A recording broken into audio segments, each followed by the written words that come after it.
Assalamualaikum warahmatullahi wabarakatuh. Perkenalkan, nama saya Mahfuzah dari kelas C KM 1, NIM 14215204. Di sini saya akan menjelaskan sekaligus mempraktekkan tentang materi ketiga, yaitu tentang kelelahan.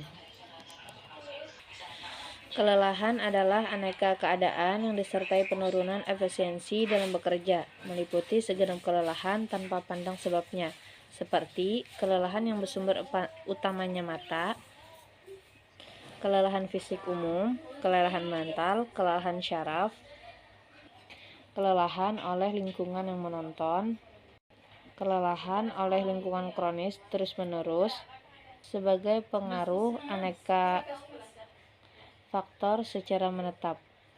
Tanda-tanda kelelahan yang utama adalah hambatan terhadap fungsi-fungsi kesadaran otak dan perubahan-perubahan pada organ di luar kesadaran, serta proses pemulihan. Biasanya, orang-orang lelah menunjukkan keadaan seperti 1. Penurunan perhatian. Yang kedua, pelambatan dan hambatan persepsi. 3. Lambatan dan suka berpikir. 4.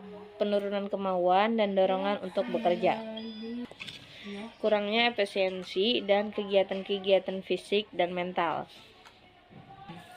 Selanjutnya, pengukuran waktu reaksi. Pengukuran waktu reaksi yang diukur dapat merupakan reaksi sederhana atas rangsangan tunggal, atau reaksi-reaksi yang memerlukan koordinasi. Biasanya waktu reaksi adalah jangka waktu dari pemberian suatu rangsang sampai pada suatu saat kesadaran, atau laksananya kegiatan tertentu, misalnya nyala lampu sebagai awal dan pijat lampu sebagai akhir dari jangka waktu tersebut. Denting suara dan ijal pedal, sentuh kilat dan kesadaran, pemanjangan waktu reaksi, menunjukkan adanya waktu pelambatan, dan pada proses fal, syaraf, dan otot. Selanjutnya, uji hilangnya kelipatan atau flicker vision test. Alat uji kelip memungkinkan mengatur frekuensi suatu kelipatan dan dengan pemikiran pada abatis frekuensi mana tenaga kerja dapat melihatnya. Tujuannya adalah agar mahasiswa dapat melakukan pemeriksaan tingkat kelelahan seorang berdasarkan kecepatan waktu reaksi terhadap perangsang cahaya dan suara. Agar mahasiswa dapat menggunakan alat, mahasiswa dapat menganalisa hasil pengukuran alat dan bahan yang digunakan. Alat dan bahan yang digunakan: handphone, aplikasi PVT atau psikomotor Vigilant Task, kemudian headset, dan lembar data reaction timer. Kemudian cara kerjanya. Pemeriksaan yang pertama, pemeriksaan dilakukan secara berpasangan. Satu orang sebagai perubandos dan satu orang sebagai petugas membantu mencatat hasil pengukuran. Hidupkan aplikasi PVT, kemudian pilih frekuensi pengukuran 20 kali. Pilih jangka waktu pengukuran antara dua stimulan. Pilih jenis stimulan, audio atau visual. Apabila menggunakan audio, maka menggunakan headset. Apabila apabila pakai yang visual, tidak perlu menggunakan headset. Selanjutnya, tekan start, kemudian muncul kata hit it. Tekan tombol, catat setiap hasil yang muncul pada layar. Biasanya berupa angka pada formulir yang disediakan. Lakukan percobaan sebanyak 20 kali untuk masing-masing jenis stimulan. Kemudian, setelah pengukuran satu stimulan selesai, maka dilanjutkan dengan pengukuran selanjutnya. Misal, pengukuran audio selesai, maka dilanjutkan pengukuran visual. Selanjutnya, data yang dianalisa. Diambil rata-rata, yaitu skor hasil 10 kali pengukuran di tengah dan 5 kali pengukuran awal, dan akhir dibuang. Karena 5 di awal biasanya orang tergesa-gesa, dan 5 di akhir biasanya orang telah merasakan bosan. Selanjutnya, setelah selesai pemeriksaan, Matikan AL pada off, lepaskan alat dari sumber tenaga. Perlu diperhatikan agar hasil lebih akurat. Pemberian rangsangan tidak dikontinu. Jarak maksimal sumber rangsang dengan subjek yang diperiksa maksimum 0,5 meter.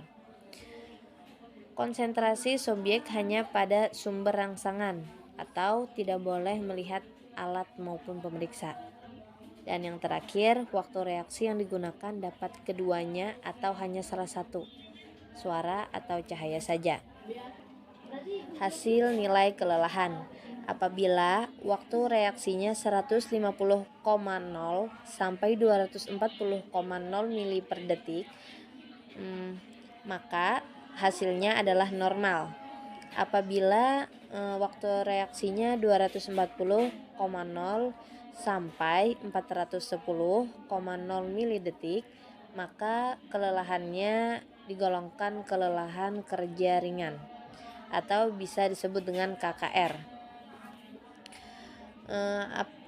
Apabila waktu reaksinya 410,0 sampai 580,0 mili detik, maka tergolong kelelahan kerja sedang atau bisa disingkat dengan KKS.